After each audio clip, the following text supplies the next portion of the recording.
President Trump today lashing out at the Chamber of Commerce after the group once again accused Trump of weaponizing tariffs. Trump responded by saying, quote, "I am a member of the U.S. Chamber. Maybe I'll have to rethink that because when you look at it, the Chamber is probably more for the companies and the people that are members than they are for our country." So is he right? We keep hearing consumers and farmers and small businesses are getting hit in this war to make China play fair, but can or will big businesses stop complaining long enough to help us win this war? I want to bring in former investment banker Carol Roth. Carol, I know you're a purist when it comes to this kind of stuff, so I'm sure you saw it with the Chamber of Commerce, but do you see where President Trump might be coming from here?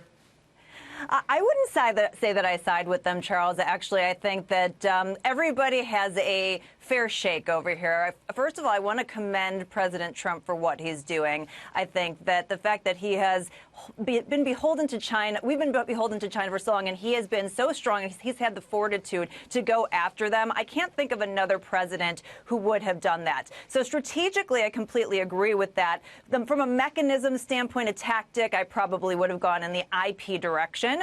But at the same time, when you look at the chamber, they're representing businesses and not just the big business interests, the small businesses of this country, 30.2 million of them that are trying to figure out what they're doing and, create plans. And it's very difficult to do in an uncertain environment. So I can't say that one of them is right and the other one is wrong. I think that they're both doing what it is that they're supposed to be doing and representing things in a different way. You know what concerns me is as this talk of socialism continues to get louder and louder, and many Americans believing that big businesses are just unfair and greedy. In the first quarter, American businesses made $2 trillion in profits, $2.6 trillion in net cash flow. Their record was in the third quarter of last year. So, even people who are just sort of apolitical may look at that and say, gosh, hey, maybe if the farmers are being attacked, maybe businesses can put off the buybacks for a quarter or two. Maybe they could be okay with, instead of 40% profit margins, 38%, just for a quarter or two to get some skin in the game.